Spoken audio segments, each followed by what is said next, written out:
Hello and welcome back to another episode of Cyber Voices, the official podcast of the Australian Information Security Association, otherwise known as AISA. I'm your host, as always, David Willett, and it is my pleasure to have you with us as we explore the diverse voices of the Australian cyber industry.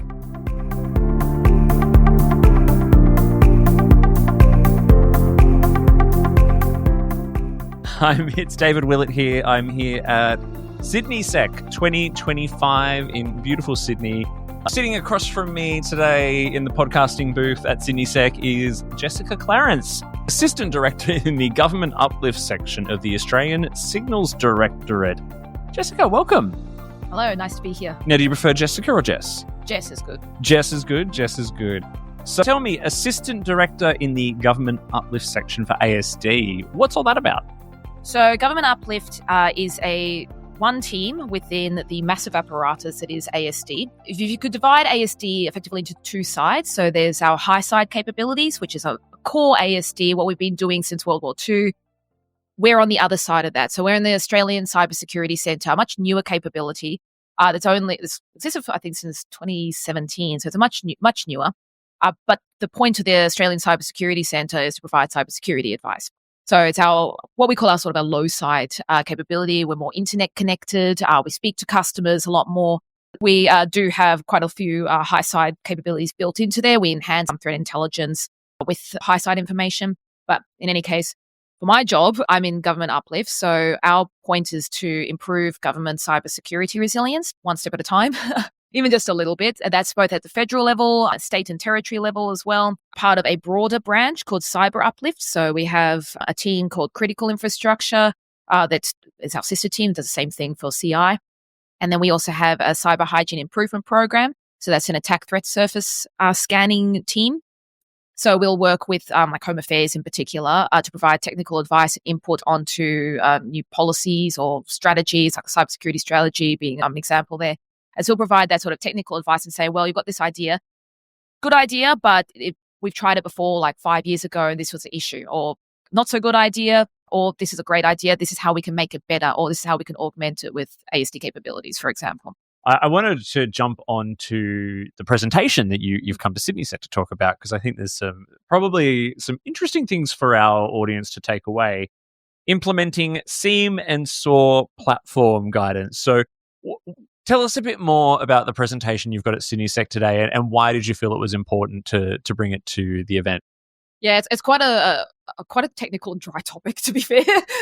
Especially when and I made this point during the conferences or during one of my speeches that when we're talking about so much at the moment, like the cutting edge of innovation, like what is AI going to do? What are the pitfalls of AI? What's going to happen? And then meanwhile, I'm doing a presentation on a technology that is fundamentally a decade old. So why does it matter? We thought it was really important to write this guidance and also to present on it and call people's attention to it, because for as much as that new technologies like AI have the potential to be utterly revolutionary or could be a load of hype, we'll see. Typically, new technologies tend not to solve the entirety of a hard problem. They might solve part of a problem. They might change the nature of the problem, but they very rarely solve the entire problem. And they tend to also bring their own sets of problems which demand solutions. Hard problems are hard because they involve trade-offs. And trade-offs mean hard calls. It means some interests lose out, some values lose out. And when you're talking about cybersecurity, there's a limit to how much money you can pour into securing your environment. And so we really wanted to give some practical advice of like, okay, well, what are the trade-offs you're going to have to make? Because you can't have everything. How much do you invest in just getting the latest widget? Mm-hmm. And also, how much time and resources do you actually need to pour into this? Because unlike ASD, for many organizations, security is not their core business. You talk about SIEM and SOAR and the guidelines that you're putting together on how to implement it. So I've been a CISO now for sort of 7-8 years, and I can remember a few years ago when SIEM and SOAR was just everything. I mean, not SIEM. SIEM's been around for a while, but SOAR, so orchestration, automation, remediation, like that's been around for not as long, but there was a time there where it was everywhere. You went to AUSCIR, you probably came to CyberCon, it was all anyone was talking about. It felt like, as a CISO, it felt like you had to go and get your SOAR platform. Otherwise, you were just going to fall behind. No, we need automation. And I remember getting my first SOAR platform at a previous employer.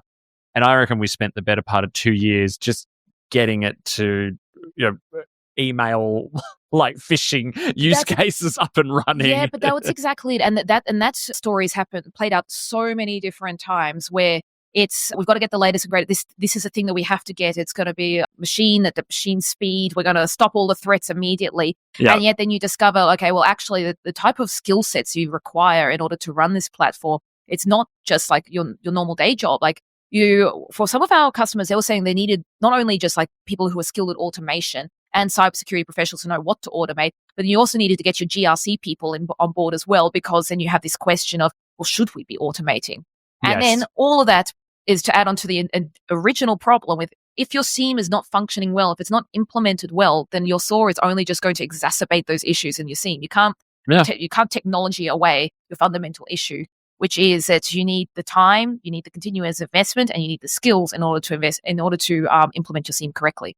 Yeah, exactly. I mean, and even an AI-powered solution needs factual, good data and information to be able to present a quality result, right? And to the point, that's it. Like AI has a lot of potential to add value to this particular area. Like detection is effectively pattern recognition and anomaly detection. So that is the bread and butter of machine learning.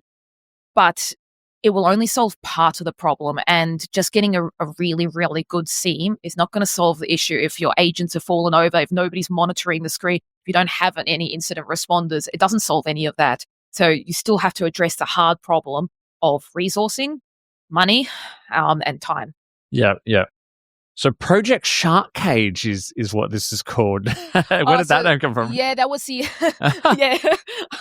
I blame a enthusiastic salesperson for that name, but fair enough. We've all met one.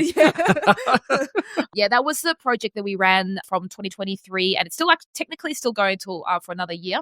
Yeah. But the goal of that project was to uplift detection capability in government, like very practically. So, So there was a licensing component, there was a training component, and then there was a professional services component. The whole idea was, can we make these things better? And can we provide access for entities that can't necessarily afford licensing? From that's how the guidance came about, because we started seeing the same issues over and over and over again. And we started getting the same questions over and over and over again. And so we figured, all right, well, probably not just a sampling bias. We thought maybe it was just government, but it seemed to be even outside government, the same issues were arising. Yeah. Which probably answers my next question was, why did ASD and its Five Eyes partners decide to focus on these capabilities in particular? What are some of the key takeaways around the implementation guidance that you're going to be spruiking during your talk at SydneySEC? In terms of the project itself, we've kind of was finishing up on the implementation side of that particular project. We're moving on to some other things, but the detection side of the house is not going to stop. We are living in an era of assumed compromise. The weight probability is not on the side of the defender, given complexity, the sophistication of our adversaries, and just like the ICT estates are so difficult to manage now and there's simply not enough defenders, even though we've got more defenders than we've ever had. So the odds are not on the defender's side. So you have to assume compromise. The main thing that we focus on is that start smaller and then get larger. So don't just try and get your SIEM and chuck as much data as you possibly can into it. Start small, get your use case. Why do you have your SIEM? Like, what is your threat profile? What is the risk that you think you will face? That is not a question, unfortunately, that ASD can answer for you. Of course. Your organization has to do the work. And then once you've got that up and running, then, they start to go bigger. After that, one of our main takeaways is, please don't use your SIEM as your log centralization solution. If you need to hit compliance requirements, as everyone does, they have regulatory requirements, there are far cheaper solutions. Point your compliance logs at your log centralizer. Use your SIEM for security issues and security logs. And we talk a lot about like governance, even just a simple thing of governance. Have your SIEM system owner in your enterprise architecture board, so that when the next ICT project comes up and the requirement is, we have to keep the logs, the system owner is there to represent the interests of the security team and the SIEM, to say, don't point all your logs at us.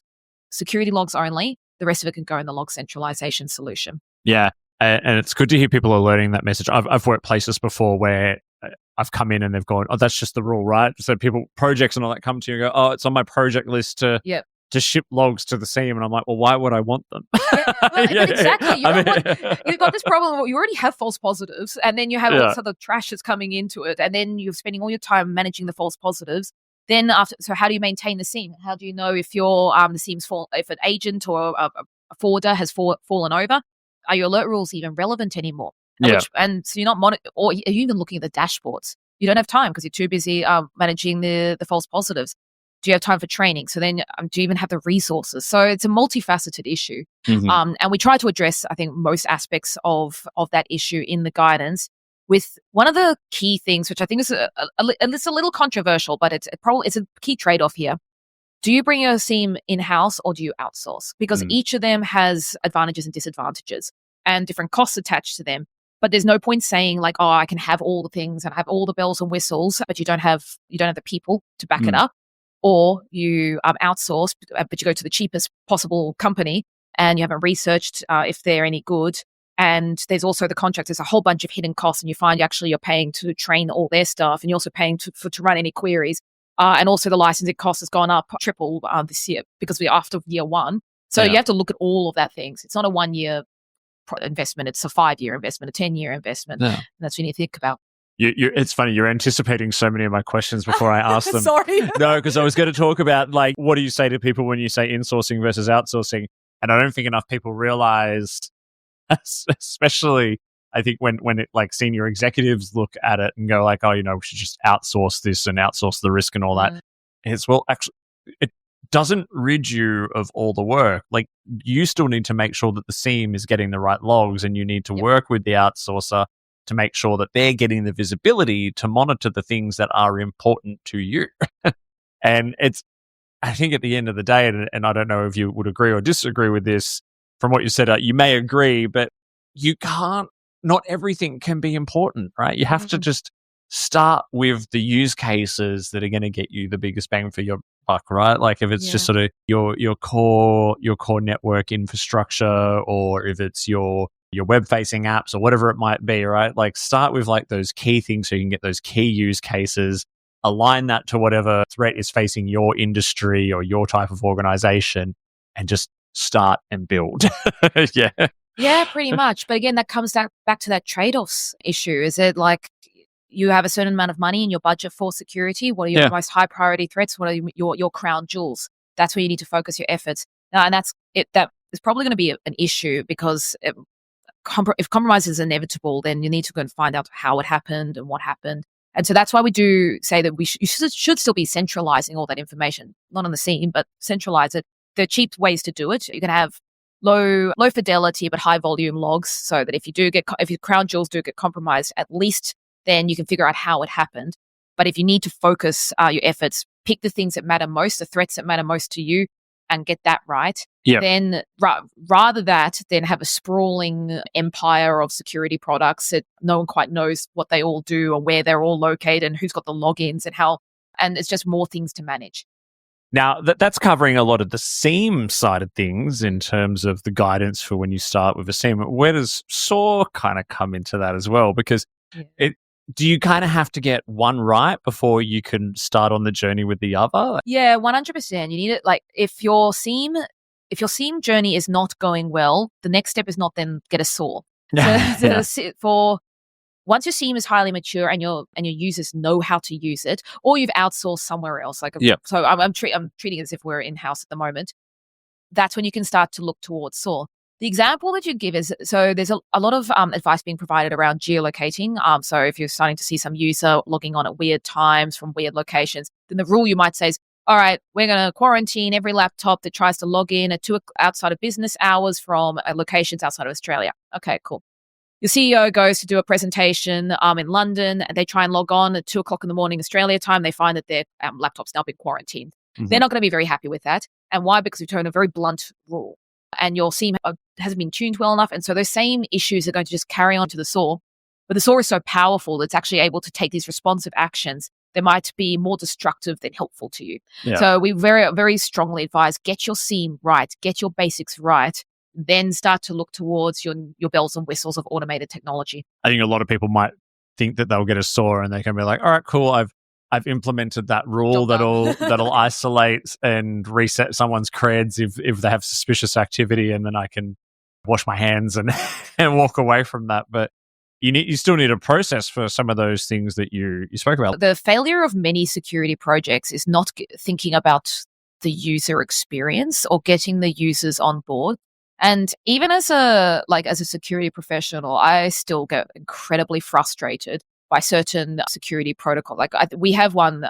So the Information Security Manual say that you should reset your password, your Wi-Fi password every 45 days, and it drives me up the wall when I'm at work and my password's being, and I'm like, I have to now make it again. Oh yeah, password. Even as a CISO, I hate password reset day. It's just like, all right, we're going to be spending the morning getting back into everything. It's a necessary evil, I know, but it's painful. Yeah, but if you've got a process in place and people know how to use that process, then all right, you can at least make it as seamless as possible, so that you can have security on the one hand, and yeah, there's going to be some pain points here and there. But if people know what to do next and they know, okay, well, I just go X, Y, Z and that problem solved. I mean, it's taken me 5 minutes. That you'll get more people onboarded with the culture of security. I think processes matter just as much as the technology and the resourcing. People need to know how this thing's going to work and that it's going to be fair to them. Oh, yeah. Yeah, I encourage people to build balancing user experience as a principle for your security program. If you're just, forgive me for saying this, pissing everyone off, yes. if that's all you're doing and no one can link what you're doing to the benefit that it gets and the protection that you're offering, yeah, then how are you going to be successful? Yeah, true. And it's also just a cultural thing, even from security staff. For example, with our security staff, if we call people stupid for clicking on phishing links, are they going to report they've clicked on a phishing link? No, they're not. So it does, and which doesn't help. I've actually had this experience where I was logging into something and then random thing came through. I clicked on it. It was a nothing thing, but I'm like, it's got to be on the safe side. Let's report it.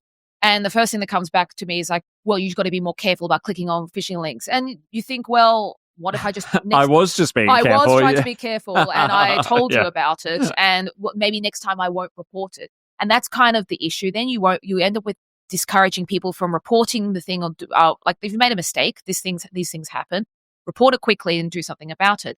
But if users feel like that it's security versus them, then they're going to be less into the culture of trying to uplift security, improve the security culture, which makes the security and the defender's job harder, because now they don't know that there's been a phishing link clicked. You've released a number of key documents as part of your initiative. And I think you've touched on it a little bit already, but can you kind of walk us through each one and who's what is sort of the intended audience of these publications? Who are you trying to reach? It's a suite of documents. There's 3 of them. The first one is targeted at executives. The second 2 are targeted at practitioners. So the executive guidance, and in the first of the practitioner guidance, these ones are just about implementation of SIEM and SOAR platforms. So they go through the benefits, the challenges, and then they talk about the sort of recommendations of how you might go about implementing them. The practitioner's guidance obviously goes into a little bit more detail, whereas in the executive guidance, it's targeted at executives, but it's also targeted for technical folks to be able to convince their executives of the merit of these particular technologies. The challenge for defenders is that if nothing's happening, then it's a good day. But then how do you demonstrate your value? Trying to assist technical folks to be able to say to their executives, well, we need more money for this particular product because our ICT estate is expanded. We need to monitor more things, so we need a higher licensing cost. But nothing's happened. How do you convince your executives? So that was the intent of that first executive guidance. Then the practitioner's guidance is really very, very practical tips on how to implement. We've got 11 best practice principles there, covering procurement, establishment, and maintenance. We also have 2 annexures within that guidance that describe some architectures. We are very data lake first. What that means is that when you're collecting data from around your network, we promote sending that data to a data lake in the first instance, so that hits your compliance requirements, and then pick out the things that are good for your security and then send that stuff to your SIEM. That's sort of the neatest way to do it. It's perhaps not realistic for organizations that have already got pre-established SIEMs, but so there's some suggestions there for alternative architectures that organizations can consider. Then the last document is the priority logs. Particularly for high maturity organizations, this might be the most useful document because it has, 14 technology types and logs associated with them. So it's very, very specific sets of event codes. On the Windows event logs, there's also some suggestions for group policy objects you need to enable in order to collect logs. But the whole idea is that it's a baseline starting point. So if you've got your threat profile and your risks already set out, then and you don't have those particular technologies, and don't worry about it. But from a starting point, this is what we're recommending. The other thing is it's in order of priority. So like we've got endpoint logs as our starting point. Sure. But then we've got network device logs because we know that edge devices are a real issue at the moment. So it's in order of priority. We expect the whole lot to be a living document, particularly that last one, because the threat changes. And so where we focus our prioritization, that also needs to change. But the whole suite of documents is intended to be as practical as possible and to really answer those questions. What do I need to log? What do I need to consider before I get a SIEM? What do I need? Should I get a SOAR? All those sorts of like really hard-hitting questions. So we hope that despite the technology being very old, are still very relevant. It sounds like the word guidance is quite appropriate. Yeah. I think a lot of people can go out there looking for the path of least resistance, but this sounds like a fantastic suite of documents that will challenge you and get you to think through it in the context of your own organization or your own business and help you start to roadmap out that journey. And like, this is not, you're not going to get there in a couple of weeks or a couple of months, but this is a great starting point to figure out what you need in the context of you and your organization. It is, I would say, not finished. Like We've put it out. It's a starting point. We've had some really positive feedback, even from industry players saying, "Oh, look, this is useful because we can point people to it," or even high maturity organizations say it's useful because we can point our early analysts to it. So this is where we need to focus. But there are parts that are missing. Like we have already got plans for a new amendment on artificial intelligence. We have to talk about it. I mean, it's as we said, it's useful for this problem, and it's in most of the products anyway. So talking about how to best use it, and then also operational technology.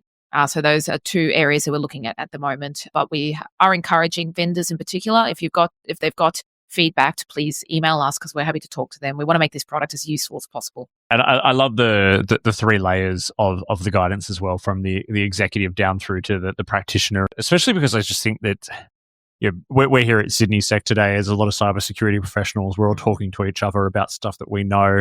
I was saying to someone after a similar event that I went to recently where I was like, geez, I wish that like more CIOs or like my boss or his boss would come along to these things and actually consume a little bit more of this information themselves, because at the end of the day, they're the ones that we need to convince. Yes. And it sounds like with that executive guidance, you've kind of built a little bit more of that. How do you actually brief the executive on what you need and why you need it, which is really fabulous. So I won't take up too much more of your time, but I guess, so as you said, they're not complete, but the guidance is accessible now? Yes. Yeah? We published it in May. It is online on cyber.gov.au. You can find it there. There's a PDF, so you can download that, or you can just view it on the online version. Fabulous.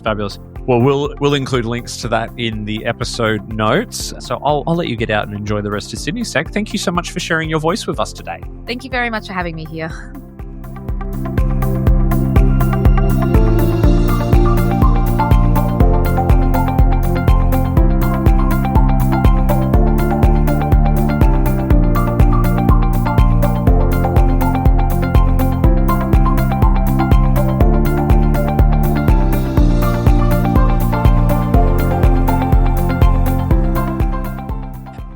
Thank you for listening to another episode of Cyber Voices. Our music is by Sanar Garut, our show artwork is by Studio Quarantine, and we record our show at This Is a Studio in Pran, Melbourne, part of Popplant Productions. Please make sure you follow the show on your podcast platform of choice and leave us a 5-star review. This will help others find the show. Also, please follow the association on LinkedIn and Instagram. If you want to add your voice to our ever-growing chorus of diverse cyber voices, have questions, feedback, or would like to be a sponsor, you can do so by emailing us at cybervoices@aisa.org.au. That's cybervoices@aisa.org.au. Are you an AISA member? If not, you should consider joining our network of over 12,000 members across Australia. An AISA membership can open doors, build professional networks, create lifetime friendships, and offer exclusive training, events, and other perks. Become a member today by heading to our website at aisa.org.au. That is all for today. I hope you will join us again next time on Cyber Voices.